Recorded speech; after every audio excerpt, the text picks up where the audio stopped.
Okay, we greet you all in the name of the Lord Jesus Christ. ஆண்டவராகிய இயேசு கிறிஸ்துவின் நாமத்தில் உங்கள் அனைவரையும் வாழ்த்துகிறேன்.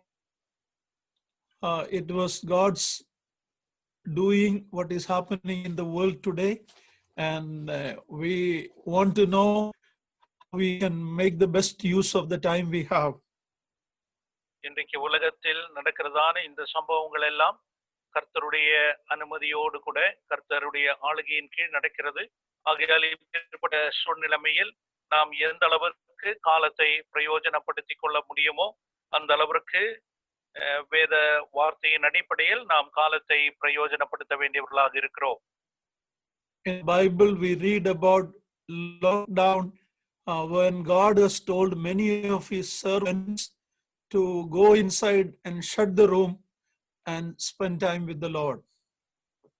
வேதாகமத்திலே நாம் பார்க்கும் பொழுது தனித்திருக்கும்படியாக அறைக்குள் சென்று கதவை பூட்டி தனித்திருக்கும்படியாக ஒரு சில இடங்களில் தேவ ஆவியானவர் குறிப்பிட்டிருப்பதை நாம் அறிந்திருக்கிறோமே. Apostle Paul was in a house arrest for 2 years. We read in the end of the book of Acts. அப்போஸ்தலர் நடபடிகள் முடிவிலே நாம் பார்க்கும் பொழுது அப்போஸ்தலனாகிய பவுல் 2 வருடங்கள் அவர் வீட்டிலே அவர் சிறைப்பிடிக்கப்பட்ட நிலைமையிலே அவர் காணப்பட்டார். எங்கும் செல்ல இயலாத நிலைமையில் அவர் காணப்பட்டார் என்று வாசிக்கிறோம். Because of Apostle Paul's house arrest or in the jail, so many good things came out from that. அவர் அந்த நிலைமையிலே தனித்து வீட்டில் இருக்கும் பொழுதும் அதே போல சிறைச்சாலையில் இருக்கும் பொழுதும் ஆவிக்குரிய அநேக காரியங்கள் அவர் மூலமாக தேவ ஆவியானவர் வெளியே கொண்டு வருவதை நாம் அறிந்திருக்கிறோம். Because of Paul's lockdown, so many epistles came for us. அவர் அவ்விதமாக தனித்து இருந்த காலகட்டத்தில் தான் அநேக நிருபங்கள் நமக்காக தேவ ஆவியானவர் எழுதி வைத்திருப்பதை நாம் நன்றாக அறிந்திருக்கிறோம். His prayer in the jail is well known. அவர் அவ்விதமாக இருந்த நாட்களில் உள்ள ஜெபம் அது நாம் அனைவருக்கும் மிகவும் அறிந்த விஷயமே. Many times, even God's servants, we are too busy with our ministry, our work, or so many things. We have very little time to spend with the Lord. தேவ ஊழியர்களை செய்யும் போதும் பிள்ளைகளாகிய நாமும் அநேக கர்த்தருடைய காரியங்களிலும் ஊழியங்களிலும் அதிகமாக அலுவல் கொண்டவர்களாக ஈடுபட்டவர்களாக இருக்கிறோம். அதன் நம்முடைய ஜெபத்திலே அதாவது கர்த்தரோடு தனித்திருக்கும் வேலையானது மிக குறைவாக செலவிடுவதை நமக்கு நன்றாக அறிந்த விஷயமே. So sometimes the lockdown is good, it is allowed by God. இப்பேற்பட்டதான சூழ்நிலைமை அது மிகவும் நன்மைக்கு ஏதுவானதே. இது கர்த்தர் அனுமதித்திருக்கிறார் என்பதை நாம் உணர வேண்டும். Right now we are in a situation in India and in the world. We are mostly in our home, and I see many of you in comfortable homes mostly. நாம் இந்த நாட்களிலே எல்லாவரும் வீட்டிலே நிலைமையில் காணப்படுகிறோம். நாம் எல்லாவரும் ஒரு சுக சௌகரியமான வசதியான இடங்களிலே வீடுகளிலே தங்குகிறவர்களாக காணப்படுகிறோம். But I want to talk about a person who was in a lockdown in a most difficult, unusual situation. ஒரு தேவ மனிதன் இவ்விதமாக தனித்திருந்த ஒரு வேளை, அதாவது அது ஒரு சாதாரணமான ஒரு நிலைமையாக சாமானியமாக சொல்லக்கூடிய ஒரு நிலைமையில் அல்லாமல் அந்த மனிதன் தனித்திருந்த ஒரு காரியத்தை தான் உங்களோடு கூட பகிர்ந்து கொள்ள விரும்புகிறேன். I have asked you to read from the book of Jonah. யோனாவின் புத்தகத்திலிருந்து தான் நாம் படிக்கும்படியாக நான் கேட்டிருந்தேன் அல்லவா? Jonah was in a lockdown in the most unusual place, in the belly of a whale for 3 days and 3 nights. 3 பகலும் 3 இரவும் அவர் மீனின் வயிற்றிலே அடைக்கப்பட்ட நிலைமையில் காணப்பட்டார். அது ஒரு சாதாரணமான ஒரு நிகழ்வு அல்ல என்பதை நாம் அறிந்திருக்கிறோம். I don't think there was anybody in a lockdown like him in the most unusual place and situation. இதுபோலுள்ள இடத்திலும் இதுபோலுள்ள ஒரு சூழ்நிலைமையிலும் வேறு யாராவது இப்பேற்பட்ட நிலைமையில் அடைபட்டிருந்தார்கள் என்பதை நான் அறியேன். When we look at the book of Jonah, யோனாவின் புத்தகத்தை நாம் பார்க்கிற வேளையில் we can learn a lot of lessons from there. அந்த புத்தகத்திலிருந்து நாம் அதிகமான சத்தியங்களை கற்றுக்கொள்கிறோம். I want to share some thoughts from the book of Jonah. Today I will probably talk from chapter 1. 1ஆம் அதிகாரத்திலிருந்து உங்களோடு கூட இந்த நாளில் பகிர்ந்து கொள்ள நான் விரும்புகிறேன். And if there is another opportunity, I would like to continue this topic, maybe for 1 or 2 more lessons if it is possible. கர்த்தருக்கு சித்தமானால் கர்த்தர் அனுமதித்தார் அப்பேற்பட்டதான ஒரு வாய்ப்பு கிடைக்கும் என்றால் இன்னும் ஒரு 2-3 சத்தியங்களின் பற்றியதான காரியங்களை வேத வசனங்களை உங்களோடு கூட பகிர்ந்து கொள்ள நான் விரும்புகிறேன். Maybe somebody can read, Josh can read chapter 1, 17 verses. Let us listen to the word of God. 1 அதிகாரம், யோனாவின் 1ஆம் அதிகாரம், தயவு செய்து கவனியுங்கள். அந்த வசனங்களை வாசிக்கிற வேளையில் நீங்கள் எல்லாரும் கவனித்து கேட்கும்படியாக. Those who have English Bible or Malayalam Bible or Telugu Bible, you just go through that while I am reading the Tamil version. அமித்தாயின் குமாரனாகிய யோனாவுக்கு கர்த்தருடைய வார்த்தை உண்டாகி, அவர், நீ எழுந்து மகா நகரமாகிய நினிவேக்கு போய் அதற்கு விரோதமாக பிரசங்கி, அவர்களுடைய அக்கிரமம் என் சமூகத்தில் வந்து எட்டினது என்றார். அப்பொழுது யோனா கர்த்தருடைய சமூகத்தினின்று விலகி தர்ஷீஷுக்கு ஓடி போகும்படி எழுந்து யோப்பாவுக்கு போய் தர்ஷீஷுக்கு போகிற ஒரு கப்பலை கண்டு கூலி கொடுத்து, நான் கர்த்தருடைய சமூகத்தினின்று விலகும்படி அவர்களோட தர்ஷீஷுக்கு போக கப்பல் ஏறினேன். கர்த்தர் சமுத்திரத்தின் மேல் பெருங்காற்றை வரவிட்டார். அதனால் கடலிலே கப்பல் உடையும் என்று நினைக்கத்தக்க பெரிய கொந்தளிப்பு உண்டாயிற்று.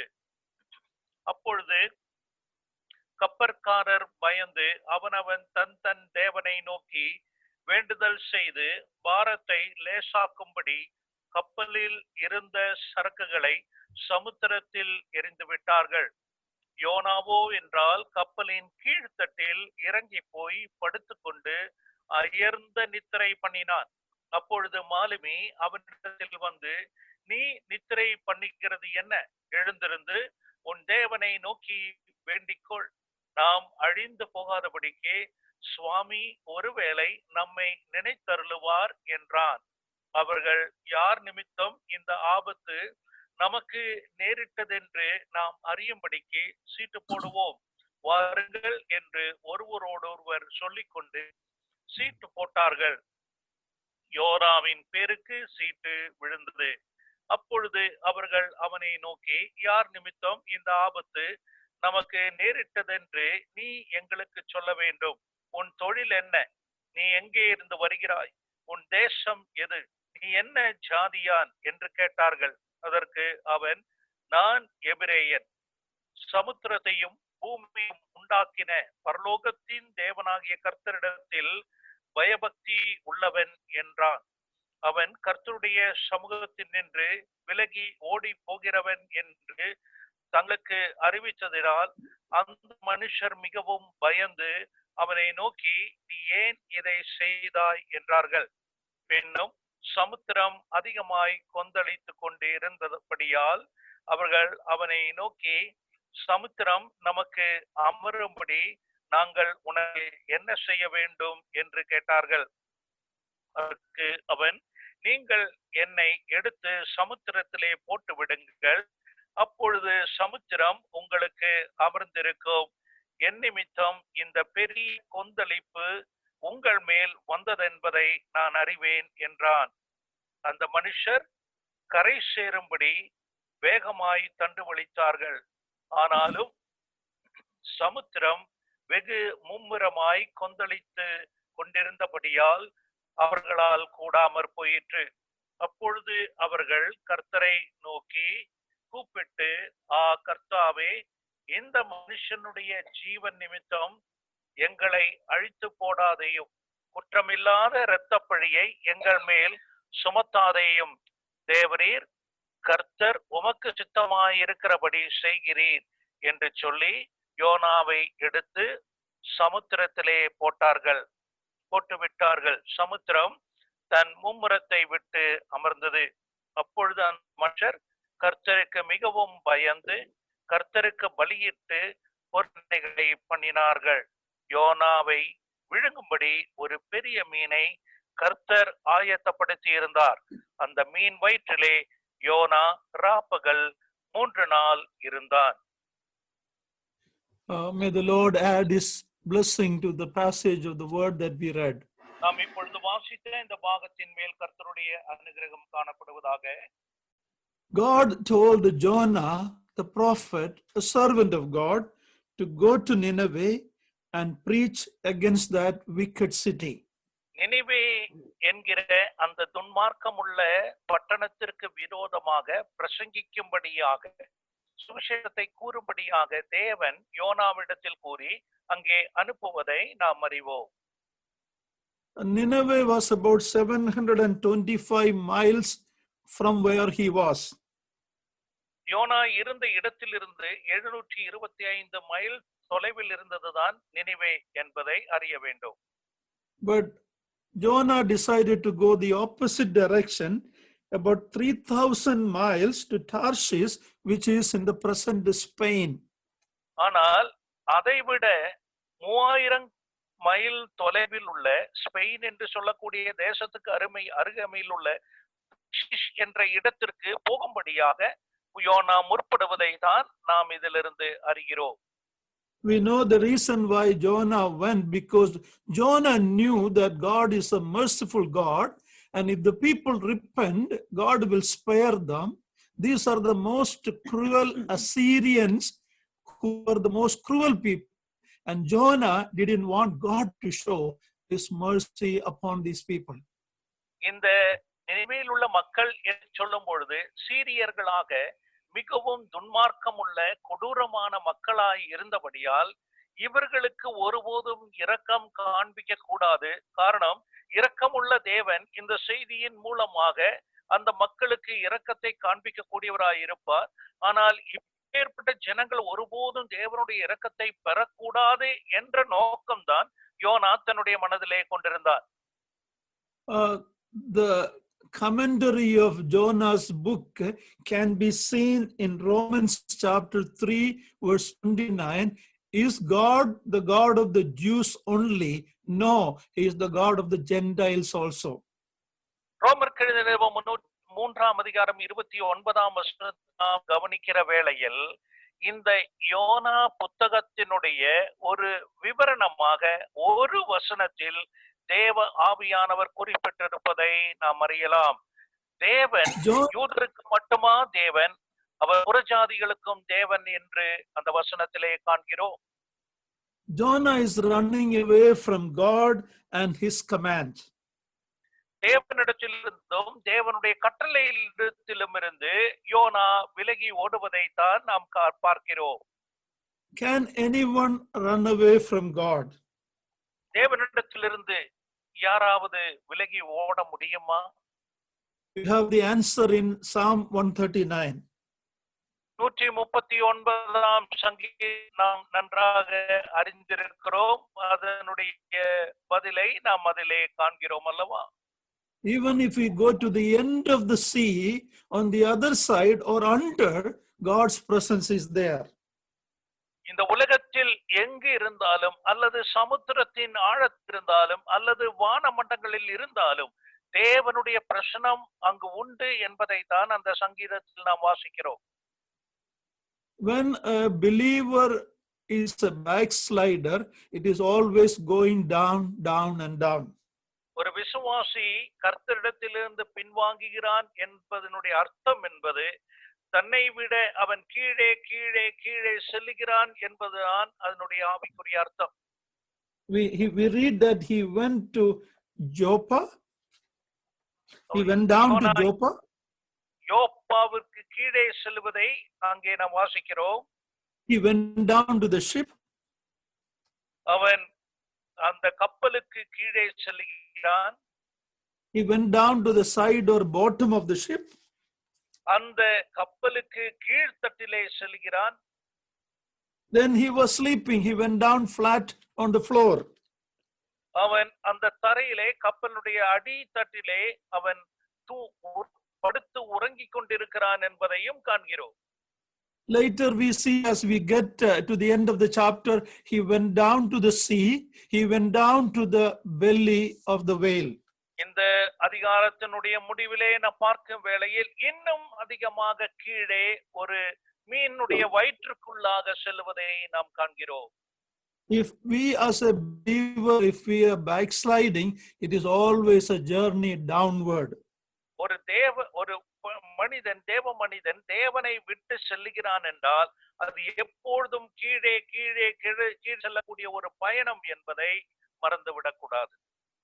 In Luke's Gospel, chapter 10, verse 30, we read about a man who went down from Jerusalem to Jericho.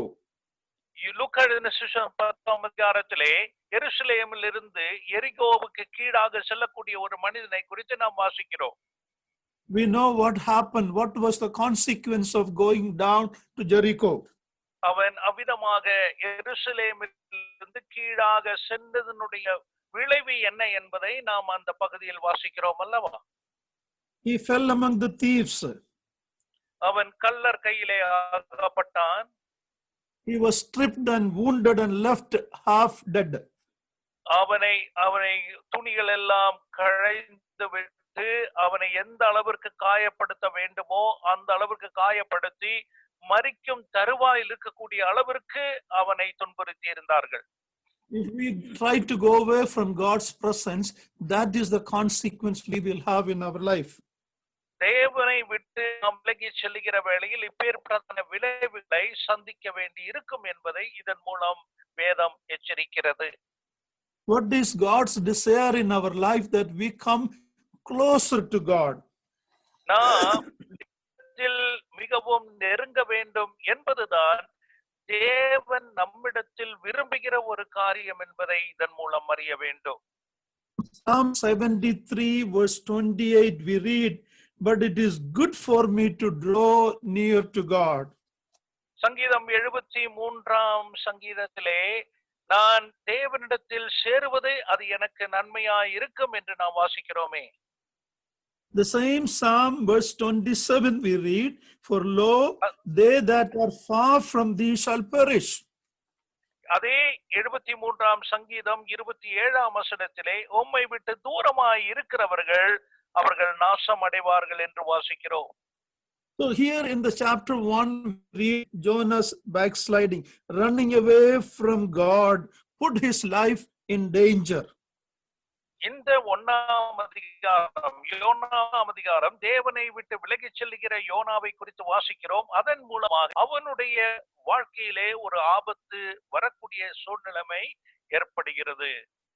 Not only that his life was in danger, his fellow travelers, Gentiles, unbelievers, their life was also in danger because of a servant of God who is disobedient.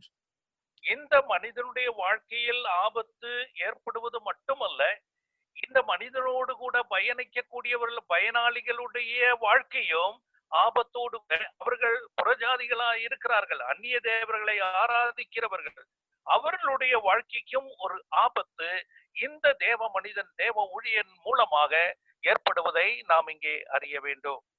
When God's children go away from God, God will act to bring us back. தேவனுடைய பிள்ளைகள் தேவனை விட்டு இவ்விதமாய் விலகி செல்லும் பொழுது தேவன் அந்த விதத்தில் அவர்கள் திரும்ப வரும்படியாக கிரியை நடப்பிப்பார் என்பதில் சந்தேகம் இல்லை. Here we read, God sent a great wind. அங்கே இந்த அதிகாரத்தில் வாசிக்கிறோம், தேவன் ஒரு பெருங்காற்றை அனுப்பினார் என்று வாசிக்கிறோம். The coronavirus that is happening in the world today, we have to believe that it is allowed by God. இன்றைக்கு ஏற்படக்கூடிய இந்த சூழ்நிலைமைகளில் இந்த விதமான வைரஸ் உலகம் அனைத்தும் பரவி இருக்கிறது என்றால் இது கர்த்தரால் அனுமதிக்கப்பட்ட ஒன்று என்பதை நாம் நிச்சயம் விசுவாசிக்க வேண்டும். God wants to get our attention. தேவன் நம்முடைய கவனம் எல்லாம் தேவன் பக்கமாய் திருப்பும்படியாக அவர் விரும்புகிறார். But the sad thing is, even when the wind came, when the Maronites were afraid, God served when the prophet is sleeping. இங்கே நாம் வாசிக்கிற ஒரு காரியம், அந்த கப்பல் மாலுமிகள் பயத்தோடு இருக்கிறார்கள். அந்த பெருங்காற்று அடிக்கிறதின் மூலமாக அவர்கள் பயந்திருக்கிற வேளையில் இந்த கர்த்தருடைய ஊழியக்காரனோ எந்த ஒரு அக்கறையும் இல்லாத நிலைமையில் அவன் படுத்து உறங்குவதை தான் வாசிக்கிறோம். The people who believe in false gods which cannot hear, they are crying out and praying to their God. Here is a man who believes in true and living God who answers prayer, but he is sleeping indifferent. விக்கிரகங்களை ஆராதிக்க கூடியதான, கேட்கக்கூடியாத, பார்க்க முடியாத தெய்வங்களை ஆராதிக்கக்கூடிய இந்த ஜனங்கள் தங்களுடைய நோக்கி விண்ணப்பம் பண்ணுகிற வேளையில் ஜீவனுள்ள தேவனை சேவிக்கிற இந்த மனிதன், ஜெபத்திற்கு பதிலளிக்க கூடிய தேவனை கொண்டிருக்கிறதான இந்த மனிதனோ அக்கறையற்ற நிலைமையில் உறங்கிக் கொண்டிருப்பதை நாம் பார்க்கிறோம்.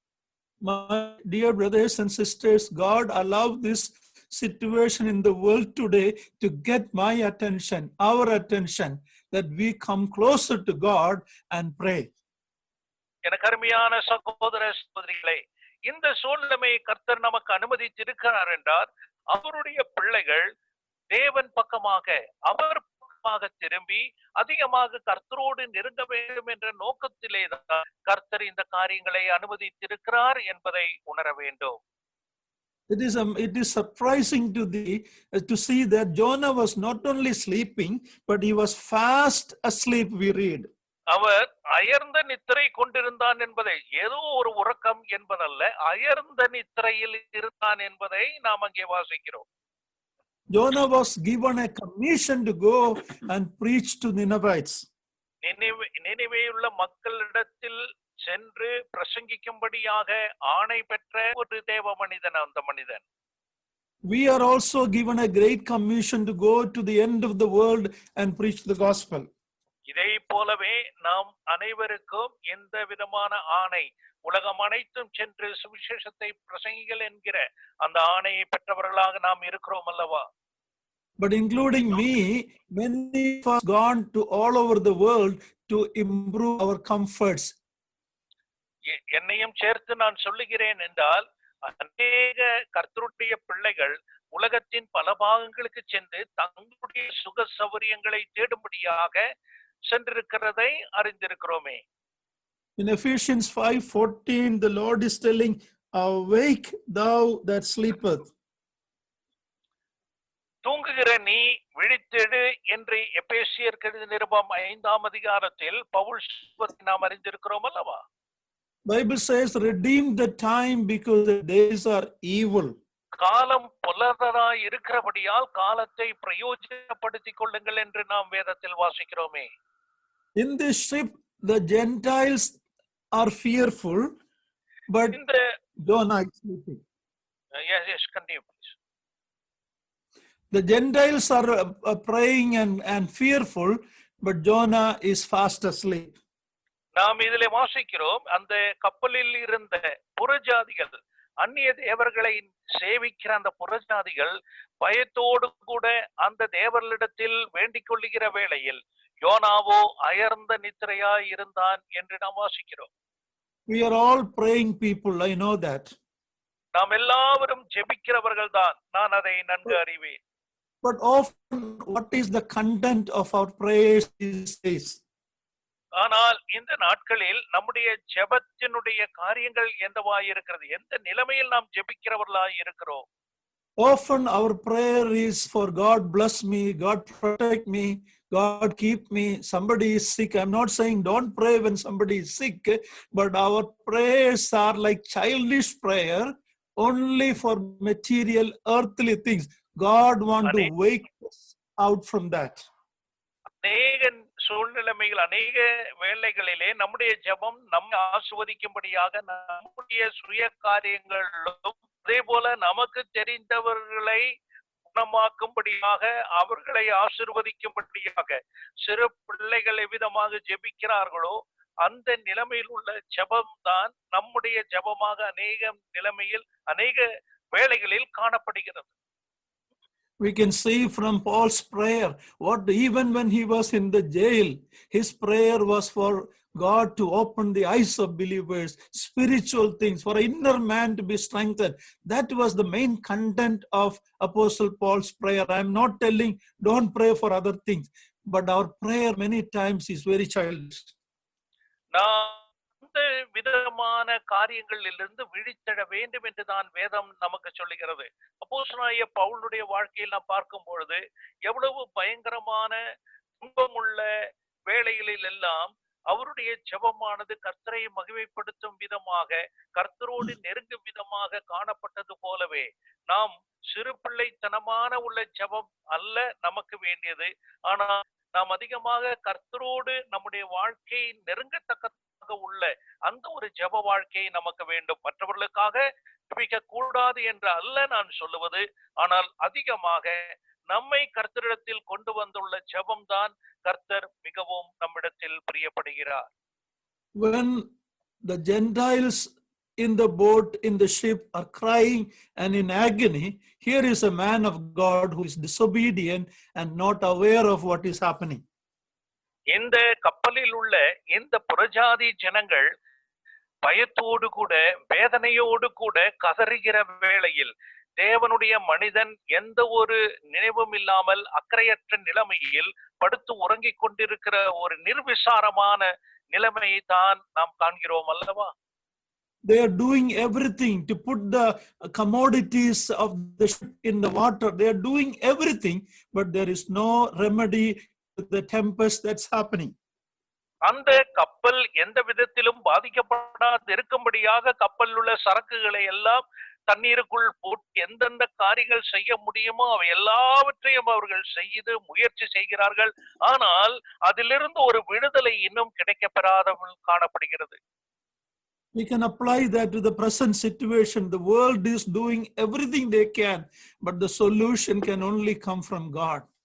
இன்றைக்கு உள்ள சூழ்நிலைமையை நீங்க சற்று யோசித்து பாருங்கள். உலகம் இந்த நிலைமையில் தான் என்னென்ன காரியங்கள் பரிகாரமாய் கொண்டு வர முடியுமோ அவை எல்லாவற்றையும் முயற்சிக்கிறார்கள். ஆனால் தேவனிடத்திலிருந்துதான் உண்மையான பரிகாரம் என்பதை நாம் அறிந்து கொள்ள வேண்டும். Here is a shipmaster coming and waking this prophet of God and asking some questions. I wanted to share a few thoughts from that. மாலுமி இங்கே யோனாவின் இடத்தில் வந்து ஒரு சில கேள்விகளை கேட்கிறதை இங்கே வாசிக்கிறோம் அல்லவா? அதிலிருந்து ஒரு சில சிந்தனைகளை உங்களோடு கூட பகிர்ந்து கொள்ள விரும்புகிறேன். Here is an unbeliever coming and waking up the servant of God and asking him some questions. ஒரு அவிசுவாசி ஒரு தேவனுடைய மனிதனை வந்து எழுப்பி சில கேள்விகளை கேட்பதை தான் நாம் கருத்தில் கொள்ள வேண்டும். He is telling, pray to your God. Maybe God will show mercy. உன்னுடைய தேவனிடத்தில் ஜெபம் பண்ணு, ஒருவேளை அவர் இரக்கம் கொண்டு நம்மிடத்தில் இறங்குவார் என்பதை அந்த மனிதன் குறிப்பிடுவதை நாம் காணலாம்.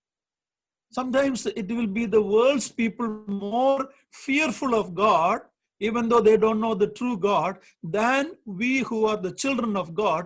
We have very little fear of God. இதே போலவே சில வேளைகளில் உண்மையான மெய்யான தேவன் யார் என்று அறியாத உலக மக்கள் தேவனை பயப்படுகிற விசுவாசிகளிடத்தில் இப்பேற்பட்டதான காரியங்களை வந்து சொல்லக்கூடிய ஒரு சூழ்நிலைமை அமைவதுண்டு. So the shipmaster asked some question. Who are you? What is your occupation? Where are you coming from? Which is your country? What people are you? Verse 8. மாலுமி அவனிடத்தில் வந்து நீ எங்கிருந்து வருகிறாய், நீ எப்பேற்பட்ட மனிதனாய் காணப்படுகிறார், நீ எந்த ஊர், என்ன தொழில் செய்கிறாய், எங்கிருந்து வருகிறாய், என் ஜாதியான் என்கிற அநேக கேள்விகளை அவன் கேட்பதை நாம் அங்கே வாசிக்கிறோம். These questions and answers teach us a lot of things to us. இந்த கேள்விகளும் இதற்குண்டான பதிலும் நமக்கு அநேக சத்தியங்களை கற்றுக் கொடுக்கின்றன. Do the people around us know who we really are? நம்மை சுற்றியுள்ள ஜனங்களுக்கு நாம் உண்மையாக யார் என்பதை அறிந்திருக்கிறார்களா?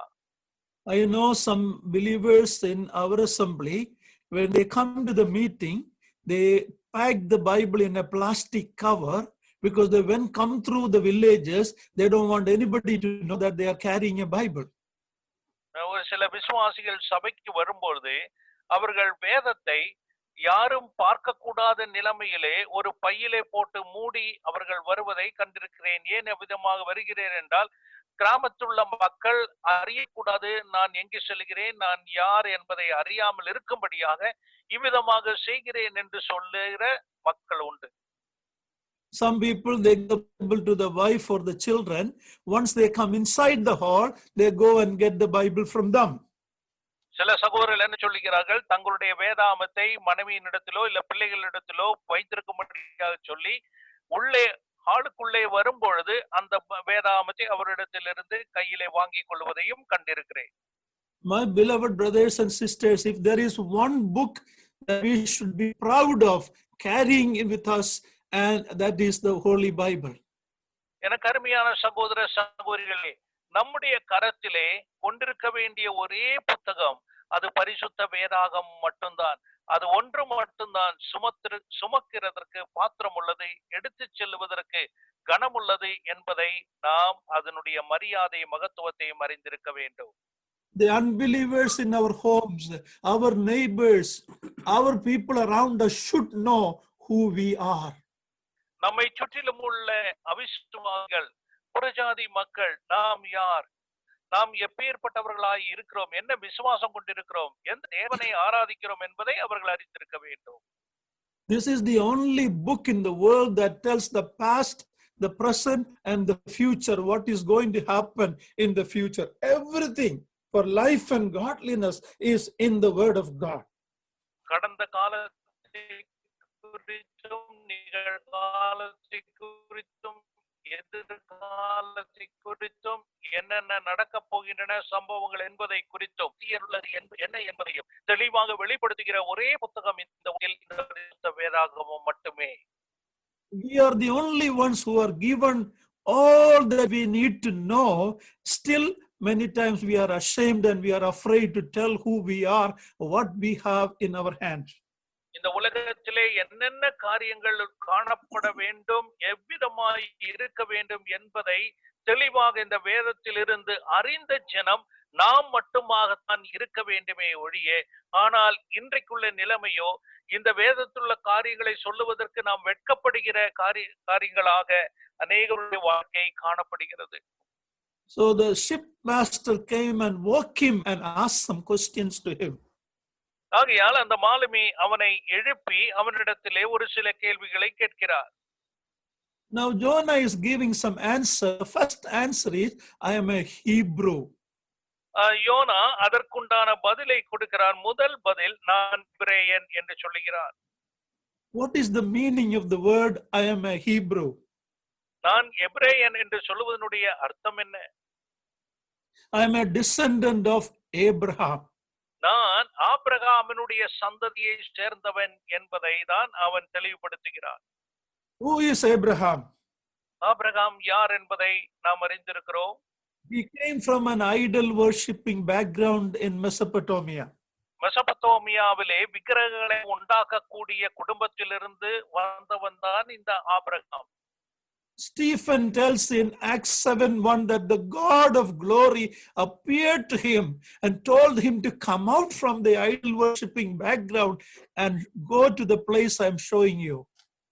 ஸ்தேவான் அப்போஸ்தலர் நடவடிக்கைகளில் உள்ள பிரசங்கத்தில் சொல்லும் பொழுது ஆபிரகாமை குறித்து, மகிமையின் தேவன் அவனுக்கு தரிசனமாகி இப்பேற்பட்டதான ஜனத்திலிருந்து விக்கிரகங்களை உண்பண்ணிற கூட்டத்திலிருந்து நீ வெளியே வா, உன்னை தனியே அழைக்கிறேன் என்று தேவன் அவனை அழைத்ததாக அவர் குறிப்பிடுகிறார். When God called him, he obeyed. தேவன் அவனை அழைத்த வேளையில் அவன் உடனடியாக கீழ்ப்படிந்தான் என்பதை நாம் அறிந்திருக்கிறோம். He went to a place even though God has not shown it yet. தேவன் காண்பிக்காத ஒரு இடத்திற்கு விசுவாசத்தோடு சென்றான் என்பதையும் நாம் அறிந்திருக்கிறோம்.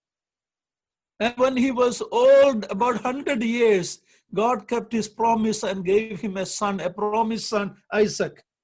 100 வயதாய் இருந்த வேளையில் அவனுக்கு ஒரு வாக்குத்தத்த மகனாக ஈசாக்கை கொடுப்பதையும் நாம் அறிந்திருக்கிறோம். And God gave a promise that through the son, all the people of the world will be blessed. அந்த ஆசீர்வதிக்கப்பட்ட குமாரன் மூலமாக இந்த உலகத்துள்ள எல்லா ஜாதியும் ஆசீர்வதிக்கப்பட்டிருக்கும் என்பதையும் இவன் வாக்குத்தத்தமாய் கொடுத்தார். But when that child grew up to be a young teenager, young boy, God told him to take his son and offer him as a sacrifice in prayer. அந்த மகன் வளர்ந்து வருகையில் பாலனாய் இருக்கிற வேளையில் அந்த மகனை அழைத்து மோரியா மலையிலே எனக்காக பலி செலுத்தும்படியாக ஆபிரகாமினிடத்தில் கேட்பதை நாம் அறிந்திருக்கிறோம். We read that Abraham rose up early in the morning, went with that boy and the servants, and he went and he, as if he has offered him as a burnt offering. Abraham அதிகாலையிலே இருட்டோடு கூட தன்னுடைய மகனை அழைத்து கொண்டு பலி செலுத்தும்படியாக தகன பலி செலுத்தும்படியாக அழைத்து செல்வதை குறித்து அந்த மோரியா மலைக்கு செல்வதை குறித்து நாம் அறிந்திருக்கிறோமே. Finally, God said, "Don't lay your hand on your lad. I know that now you love me more than your son." கடைசியாக தேவன் அந்த மலையிலே ஆபிரகாமிடத்தில் சொல்லுகிறார், அந்த பாலன் மேல் உன்னுடைய கையை வைக்காதே, நீ தேவனை நேசிக்கிறாய் என்பதையும் நீ தேவனை அறிந்திருக்கிறவன் என்பதையும் அறிந்திருக்கிறேன் என்று கர்த்தர் குறிப்பிடுகிறார். Abraham was a friend of God, we read. நாம் வேதத்தில் வாசிக்கிறோம், தேவனுடைய சிநேகிதனாக ஆபிரகாம் காணப்பட்டார். He obeyed God even in the most difficult situation. எவ்வளவு அசாதாரணமான சூழ்நிலைமையில், கடினமான சூழ்நிலைமையிலும் கர்த்தர் மட்டும் தன்னுடைய வாழ்க்கையில் பெரியவர் என்று தான் கர்த்தருக்கு கீழ்ப்படிவதை நாம் இதன் மூலம் அறிந்திருக்கிறோமே. Jonah is asked, "Who are you?" யோனா இங்கே கேள்வி கேட்கப்படுகிறான், நீ யார் அப்பா என்று. He said, "I'm a Hebrew." அவர் என்ன செய்கிறான்? நான் எபிரேயன் என்பதை படுகிறான். He claims to be the heritage. He has a pedigree. I am Abraham descendant, but his life doesn't match what he's telling. ஆனால் எபிரேயன் என்ற நிலைமையிலே ஆபிரகாமினுடைய வழியில் வந்த, வம்சத்தில் வந்த, சந்ததியில் வந்தது என்ற பெருமையோடு கூட சொன்ன பொழுதிலும் அதனுடைய மகத்துவத்தை அவன் கொண்டிராமல் காணப்பட்டான். Many times we are like that. We give a testimony from our mouth one thing, but our life and lifestyle is something different. இதே போல நம்முடைய சாட்சியுள்ள வாழ்க்கையும் காணப்படுகிறது அல்லவா? வாயினால் குறிப்பிடுவது ஆனால் நம்முடைய உள்ளத்தில் விசுவாசிக்கிறதோ உள்ளத்தில் இருப்பதோ வேறொன்று என்ற இரண்டு வாழ்க்கை வாழ்கிறவர்களாய் காணப்படுகிறோமே. Especially we who belong to the brethren assemblies, we will be judged more seriously because we claim so much. We are the New Testament pattern assembly, we say. We glory in our forefathers, but many times our present life and lifestyle doesn't match what we say with our mouth. சகோதர சபையில் உள்ளவர்களாகிய நம்மை குறித்து பிரத்யேகமாக நாம் கொண்டிருக்க வேண்டிய ஒரு காரியம், நாம் புதிய ஏற்பாட்டு சத்தியத்தின்படி தேவனை மகிமைப்படுத்தி பின்பற்றுகிறவர்கள் என்பதை நாம் சொல்லுகிறோம். அநேகர் அறிந்திருக்கிறார்கள். ஆனால் அநேக முறை நம்முடைய வாழ்க்கையிலே நம்முடைய வாயினால் அறிக்கை செய்கிற காரியம் அல்ல, நம்முடைய உள்ளத்தில் வாழ்கிற ஒரு வாழ்க்கை. அது தேவன் நன்றாக அறிந்திருக்கிறார். இரண்டு விதமான வாழ்க்கையை இந்த உலகத்தில் வாழ்கிறவர்களாய் காணப்படுகிறோமே. A disobedient prophet is telling that I am a Hebrew. கீழ்ப்படியாத ஒரு தீர்க்கதரிசி இங்கே குறிப்பிடுகிற ஒரு காரியம், நான் எபிரேயன். This is something at this time we need to examine our life. நம்முடைய வாழ்க்கையை சுய பரிசோதனை செய்ய வேண்டிய ஒரு கேள்வி அல்லவா இந்த கேள்வி? God has children and dear children, as we read in the New Testament. வேதாகமத்தில் வாசிக்கும் பொழுது கர்த்தருக்கு பிள்ளைகள் உண்டு, பிரியமான பிள்ளைகளும் உண்டு. The obedient ones are the dear children. கர்த்தருக்கு எப்பொழுதும் கீழ்ப்படுகிறவர்களை தான் கர்த்தர் பிரியமான பிள்ளைகள் என்று குறிப்பிடுகிறார். Our example is the Lord Jesus Christ. அதற்கு ஒரு உதாரணம் கூறுவோம் என்றால் ஆண்டவராகிய இயேசு கிறிஸ்துவானவர் மட்டுமே. He said, I always do what pleases my Father. என்னுடைய பிதாவிற்கு பிரியமானதை எப்பொழுதும் செய்கிறேன் என்று கர்த்தர் சொல்லுகிறாரே. When we repented of our sin and accepted the Lord, we became children of God, but God wants us to live as dear, beloved children.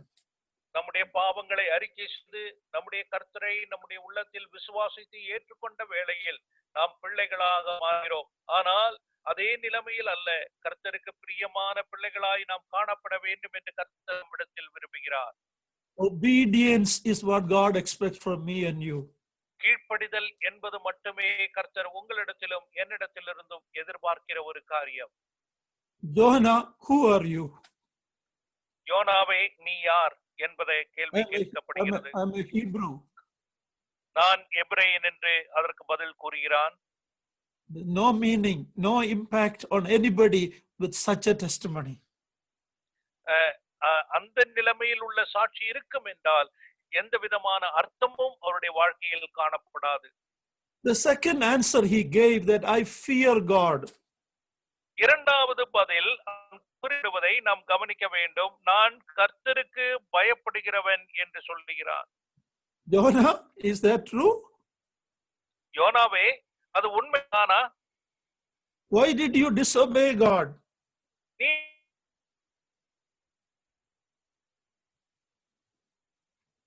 நீ தேவனிடத்தில் ஏன்?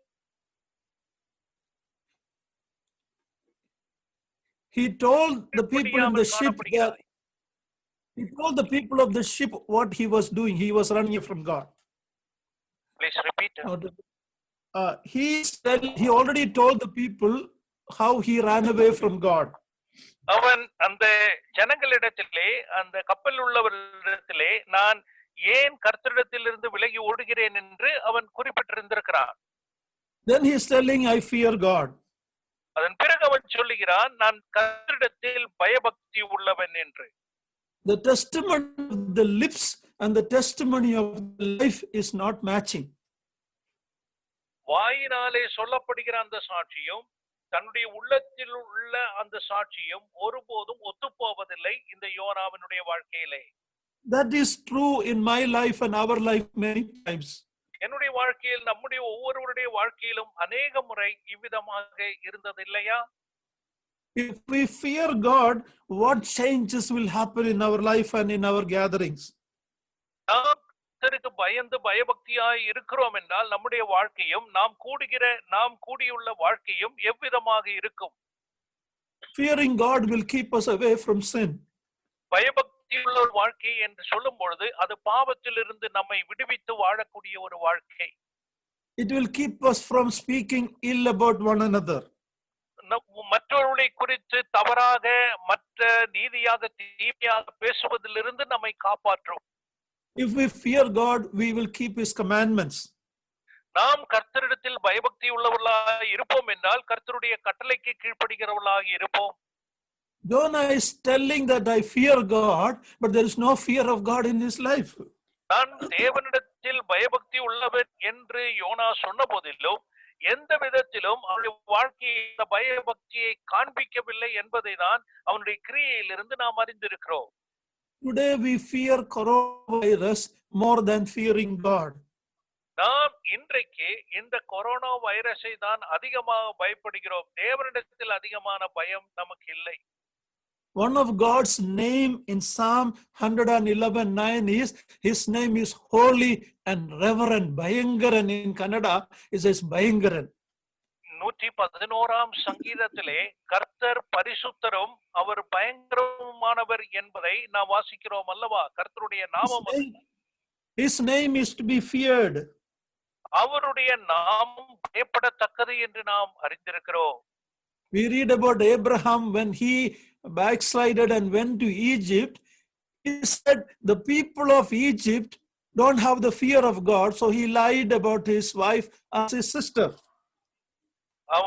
Abraham ஒரு முறை எகிப்திற்கு தேவனிடத்தில் கீழ்ப்படியாமல் சென்ற வேளையிலே எகிப்தில் உள்ள மக்களுக்கு தேவனிடத்தில் பயம் இல்லாத காரணத்தினாலே அந்த ஜனங்கள் மத்தியிலே ஆபிரகாம் ஒரு பொய்யை சொல்லுகிறான். தன்னுடைய மனைவி சகோதரி என்ற ஒரு காரியத்தை அவன் குறிப்பிடுவதை நாம் அறிந்திருக்கிறோமே. But we see those people had more fear at that time than Abraham had. ஆனால் நாம் அறிந்து கொள்ள வேண்டும், அந்த நாட்களிலே ஆபிரகாமை விட அதிகமாக அங்குள்ள ஜனங்கள் பயந்திருந்தார்கள் என்று நாம் வாசிக்கிறோம். If you look at India, sometimes see the Hindus and the Roman Catholics, when they go to their temple, when they go to their churches, there is more reverence that they show than we who are the brethren people. இந்திய தேசத்தில் உள்ள இந்துக்களையும் மற்றும் Roman கத்தோலிக்கை சேர்ந்தவர்களையும் நாம் பார்க்கிற வேளையில் அவர்கள் அவங்களுடைய ஆலயத்திலே தொழுகை செய்யும்படியாக செல்லுவதை நாம் கண்டிருக்கிறோம். எவ்வளவு பக்தியோடு கூட அவர்கள் அந்த ஆலயத்தில் செல்லுகிறார்கள், காணப்படுகிறார்கள். இதை பார்க்கும் பொழுது நாம் எந்த அளவிற்கு பயபக்தி இல்லாதவர்களாய் காணப்படுகிறோம் என்பதை அறிந்து கொள்ள வேண்டும். We say we fear God, but in our actions, in our coming to the gathering, the time we come, the way we come, the way we dress today in many parts of the world, we claim to fear God, but we don't have the fear of God. நாம் பயபக்தி உள்ளவர்கள் என்று சொல்லுகிறோமே ஒழிய, ஜீவனுள்ள தேவன் இருக்கக்கூடிய இடத்திலே ஆராதனைக்கும் தொழுகைக்கும் கூட்டத்திற்கும் வருகிற வேளையில் எந்த சாதாரணமாக நாம் வருகிறோம், சாமானியவர்களாக வருகிறோம், எந்த ஒரு பயபக்தியும் இல்லாதவர்களாக, நம்முடைய ஆடையை உடுத்துகிறவர்களாக, நேரத்தை அக்கறை கொண்டவர்களாக அல்லாமல் அநேக விதத்திலே பயபக்தி என்கிற ஒரு காரியமே நம்முடைய வாழ்க்கையில் இல்லாதது போல காண்பிக்கிறோம் அல்லவா? I'll finish quickly these thoughts. Joseph in Egypt told his brothers, I fear God. யோசேப்பு தன்னுடைய சகோதரரிடத்தில் ஒரு காரியத்தை நாம் அறிந்து கொள்ள வேண்டும், நான் தேவனிடத்தில் பயந்திருக்கிறேன் என்று. God told through Moses to the children of Israel that don't fear, God has appeared to you in this way so that the fear of God will be in your heart. மோசேயினிடத்தில் ஜீவனுள்ள தேவன் குறிப்பிடுகிற வேளையில் நீ இஸ்ரவேலுக்கு சொல்ல வேண்டிய காரியம் என்னவென்றால், நீ பயப்படாமல், பயப்பட வேண்டியதான தேவன் உன்னுடைய உள்ளத்தில் வெளிப்பட்டார் என்கிற ஒரு காரியத்தை கூறும்படியாக தேவன் கர்த்தர் குறிப்பிடுகிறார். We read in Psalm 136, when famous kings like Og and Sihon came against Israel, God said, fear not. 136 சங்கீதத்திலே மிக சக்தியுள்ள வல்லமையுள்ள ராஜாக்களாகிய ஓகும் சியோனும் இஸ்ரவேலுக்கு விரோதமாய் வந்த வேளையில் நீ பயப்படாதே, கர்த்தர் உன்னோட கூட இருக்கிறார் என்பதை குறிப்பிட்டதை நாம் அறிந்திருக்கிறோமே. God did so much for the children of Israel, but they did not have the fear of God. But Rahab and the people of Jericho, when they heard about what God has done to the Israelites, their heart was melted and they had fear. A prostitute, Rahab, believed in the God of Israel, but Israelites did not have the fear of God. இஸ்ரவேல் ஜனங்கள் இந்த ஜீவனுள்ள தேவனை பயபக்தியோடு கூட இருக்க வேண்டியவர்கள். ஆனால் இவர்களை விட ஒரு விபச்சாரியான ராகாபும் எரிகோவில் உள்ள அந்த புறஜாதி மக்களும் இந்த ஜீவனுள்ள தேவனுக்கு கொடுத்த அந்த பயபக்தி இஸ்ரவேல் ஜனங்கள் கொடுக்காமல் தவறிவிட்டார்கள். Jonah, who are you? யோனாவே நீ யார்? I am a Hebrew. நான் ஒரு எபிரேயன். The same question we need to ask ourselves, who are we? நாம் யார் என்கிற அந்த கேள்வியை நம்மிடத்தில் நாம் கேட்போமே. Not just what we say with our lips, but what we prove with our life and lifestyle. நம்முடைய நாவினால் சொல்லக்கூடிய பதில் அல்ல மிக முக்கியம், நம்முடைய வாழ்க்கையானது அந்த பதிலை சொல்ல வேண்டும். The Psalms are filled with serve the Lord with fear, worship the Lord in fear, and again, oh, fear the Lord, ye his saints. Psalms are filled with exhortation to fear this holy and reverend God. சங்கீத புத்தகத்தை வாசிக்கிற வேளையில் எவ்வளவு இடத்தில் இந்த கர்த்தரிடத்தில் பயபக்தியாயிருங்கள், பயத்தோடு கர்த்தரிடத்தில் நெருங்குங்கள், பயபக்தியோடு கூட கர்த்தரை தொழுது கொள்ளுங்கள் என்று எத்தனை முறை சங்கீதத்தில் நாம் வாசிக்கிறவர்களாய் இருக்கிறோம். You read, when I'm afraid, I will trust in the Lord. நான் பயப்படுகிற வேளையில் கர்த்தரை சார்ந்து நான் வாழ்கிறவன் இருப்பேன். The people of the world fear the virus, but let us fear God. இந்த உலகத்துல மக்கள் இப்பேற்பட்டதான வைரஸில் பயந்து பீதியோடு கூட காணப்படுகிற வேளையில் நம்முடைய பயம் கர்த்தரை பற்றினதாய் மட்டும் இருக்கட்டும். Daniel's friend Shadrach, Meshach, Abednego fear God, so they did not fear Nebuchadnezzar's sevenfold fire. தானியேலுடைய நண்பர்களாகிய அந்த 3 வாலிபர்களும் ஜீவனுள்ள தேவனிடத்தில் பயபக்தியாய் இருந்தார்கள். ஆனால் அந்த சக்தியுள்ள அந்த ராஜாவினிடத்தில் எந்த விதத்திலும் பயத்தை வெளிப்படுத்தவில்லை. Daniel feared God, so he did not fear the den of lions. தானியேல் ஜீவனுள்ள தேவனிடத்தில் பயபக்தியாய் இருந்தபடியால் சிங்க கெபியை கண்டு அவன் பயப்படவில்லை. Luke 12:32, we are told by God, fear not, little flock. லூக்கா 12ஆம் அதிகாரம் 32 வாசிக்கிறோம், சிறுமதியே நீ பயப்படாதே என்று வாசிக்கிறோமே. The Bible again and again tells us, I think it is more than 365 times, fear not for each day. வேதாகமத்தில் அதிகமாக சுமார் 365 முறை கர்த்தரிடத்தில் பயபக்தியாயிருங்கள், கர்த்தரிடத்தில் பயந்திருங்கள் என்கிற அந்த வசனத்தை நாம் வாசிக்கிறோமே. Let us examine our life with the question asked to Jonah and the answer he gave. யோனாவினிடத்தில் கேட்கப்பட்டது அந்த கேள்வியும் அவன் கொடுத்த அந்த பதிலையும் நம்முடைய வாழ்வில் சுய பரிசோதனை செய்து அதை திருத்திக் கொள்ளுவோமாக.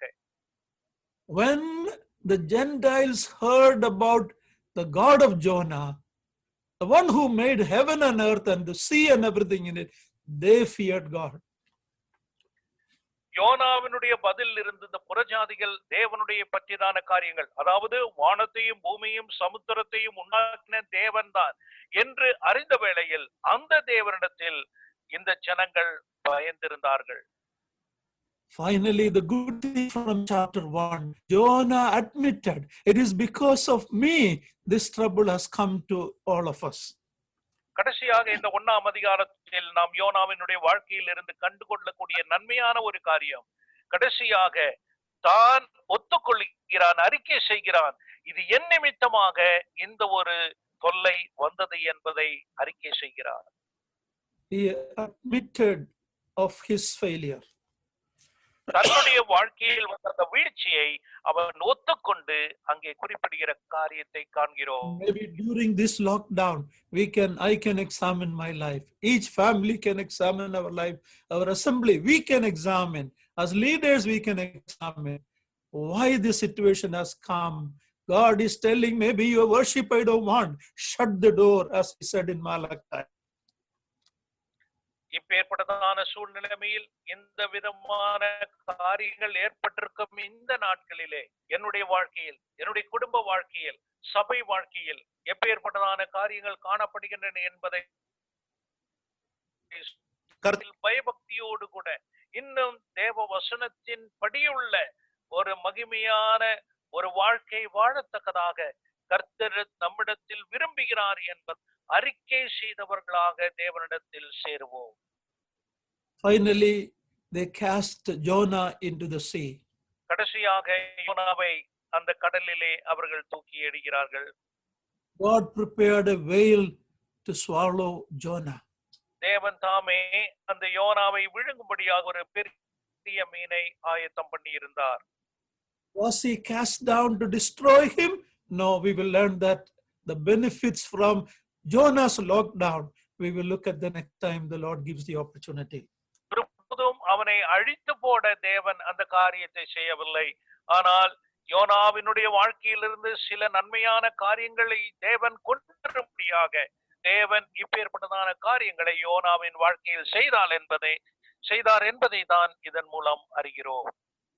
Let me in closing say, my beloved brothers and sisters, for me, for each one of us, let us examine our testimony. What we say with our mouth and our life and lifestyle need to match then only the world will know that we are the children of God and we really fear God, and God will bring a deliverance from this situation. முடிப்பதற்கு முன்பாக எனக்கு அருமையான சகோதர சகோதரிகளே, பிள்ளைகளே, வாலிபர்களே, ஒவ்வொருவரும் என்னையும் சேர்த்து சொல்லுகிறேன், நம்முடைய வாயினுடைய வார்த்தையும் உள்ளத்தின் வார்த்தையும் வித்தியாசமாய் காணப்படாத வண்ணமாக ஒருமித்து காணப்படத்தக்கதாக இந்த கர்த்தரை கனம் பண்ணி தேவ வசனத்திற்கு ஏற்ற நிலைமையில் ஒரு உண்மையான வாழ்க்கை, மாயமான வாழ்க்கை அல்ல, ஒரு உண்மையான வாழ்க்கை, தேவனை மகிமைப்படுத்தும் விதமாக கர்த்தருக்கு பயந்து பயபக்தியோடு வாழத்தக்கதாக இந்த வார்த்தைகள். May God's name be praised.